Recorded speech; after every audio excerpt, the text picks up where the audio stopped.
बिस्मिल्लाहिर्रहमानिर्रहीम। अस्सलाम वालेकुम नाज़रीन। पाकिस्तान आबादी के लिहाज से दुनिया का 5वां बड़ा मुल्क है और पाकिस्तान का जुग्राफिया भी इंतहाई अहमियत का हामिल है। यूरोप को हमेशा पाकिस्तान जैसे कंट्री की ज़रूरत रही है क्योंकि पाकिस्तान का जुग्राफिया बहुत अहमियत का हामिल है, लेकिन हम अक्सर यूरोप के साथ जुड़े तो रहते हैं। बहरहाल हमारा सबसे जो बड़ा मेन इशू है वो है यहाँ पर इन्फ्लेशन का बढ़ना और इसके साथ साथ जॉब्स का आए दिन कम होते जाना।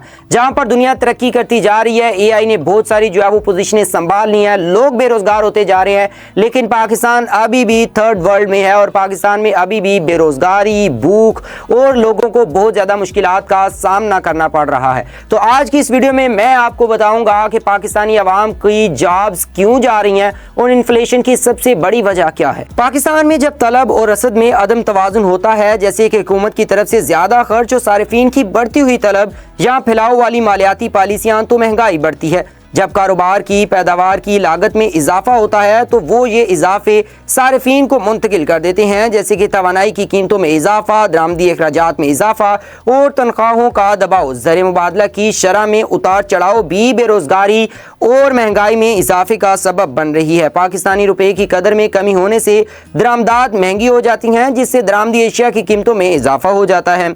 आलमी अजनास की कीमतें बढ़ने से यानी कि इंटरनेशनल कमोडिटीज़ की वजह से भी पाकिस्तान में महंगाई और बेरोजगारी में इजाफा होता है। पाकिस्तान की कई ज़रूरी अशिया दरामद की जाती हैं, जैसे कि खाने का तेल और खुराक। इसके साथ साथ जो गाड़ियों में फ्यूल इस्तेमाल होता है, पेट्रोल डीजल वगैरह भी दरामद किया जाता है। आलमी अजनास की कीमतें पाकिस्तान की कई ज़रूरी अशिया दरामद की जाती हैं, जैसे कि तेल और खुराक। आलमी अजनास की कीमतों में इजाफा पाकिस्तान में महंगाई का बायस बन सकता है। मरकजी बैंक की मालियाती पॉलिसियों जैसे कि सूद की शरह में कमी या पैसे की सप्लाई में इजाफा महंगाई में बढ़ने में किरदार अदा करता है। हुकूमत की खर्च करने और टैक्स लगाने की पॉलिसियां महंगाई पर असरअंदाज होती हैं। अगर हुकूमत खर्च करने में इजाफा करती है बगैर इजाफी आमदन किए तो ये महंगाई के दबाव का बायस बनती है और बेरोजगारी में मजीद इजाफा होता है। सप्लाई चेन में रुकावटें, कुदरती आफात, नकलो हमल के मसाइल या दीगर वजूहात की बिना पर सप्लाई चेन में रुकावटें कीमतों में इजाफे का सबब बनती हैं और कुदरती आफात की वजह से पाकिस्तान जैसे मुल्क में बेरोजगारी में मजीद इजाफा हो जाता है। पाकिस्तान में बुनियादी ढांचे की कमी, ज़राअती तरीकों की नाकामी और ज़वाबित की रुकावटें महंगाई और बेरोजगारी बढ़ने का सबब बन रहे हैं। महंगाई की तवक्कुआत, अगर लोग और कारोबार मुस्तकबिल में कीमतों में इजाफे की तवक्को करते हैं तो वो अपने रवैये में तब्दीली कर सकते हैं, जैसे कि तनख्वाहें बढ़ाना और कीमतें बढ़ाना, जो महंगाई के खुद मुकम्मल होने वाले चक्कर पैदा कर सकता है।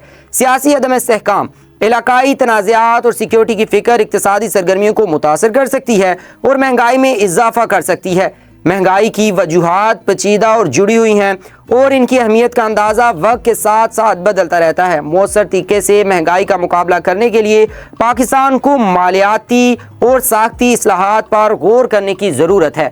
पाकिस्तान में बढ़ती हुई महंगाई और बेरोजगारी को कंट्रोल करने के लिए पाकिस्तानी हुकूमत को बहुत सारी इस्लाहात की ज़रूरत है। अगर पाकिस्तानी हुकूमत पाकिस्तानी अवामी मंशा के मुताबिक वजूद में नहीं आती और पाकिस्तान में सियासी इस्तेहकाम नहीं आता तो कभी भी कोई भी मुल्क, चाहे वो पाकिस्तान हो या कोई दूसरा डेवलप्ड कंट्री भी हो, तो वहाँ पर भी अगर अदम इस्तेहकाम होगा सियासत में और अवाम की मुंतखब करदा हुकूमतें नहीं होंगी तो बेरोजगारी के साथ साथ महंगाई में भी इजाफा होगा। और दूसरी बात यह है कि हमारे सियासतदान आने से पहले बहुत सारे वादे करते हैं कि कोई कहता है 1 करोड़ नौकरियां दूंगा, तो कोई कहता है कि हर साल मैं 10 लाख से ज़ायद नौकरियां प्रोड्यूस करूंगा, लेकिन वो ये प्रोड्यूस करने में नाकाम इसलिए हो जाते हैं क्योंकि वो उनका सारे का सारा ध्यान और सारी की सारी प्रेपरेशन सिर्फ हुकूमत में आने के लिए होती है, बल्कि दूसरे मुल्कों की तरह सियासी पार्टियों की तरह नहीं होती कि वो हुकूमत में आने से पहले तैयारी करते हैं और अपने मुल्क को आगे लेकर जाते हैं। इसी तरह की मज़ीद इंफॉर्मेटिव वीडियो हासिल करने के लिए हमारे साथ रहें और हमारे यूट्यूब चैनल को सब्सक्राइब करना और फेसबुक पेज को लाइक करना मत भूलिएगा।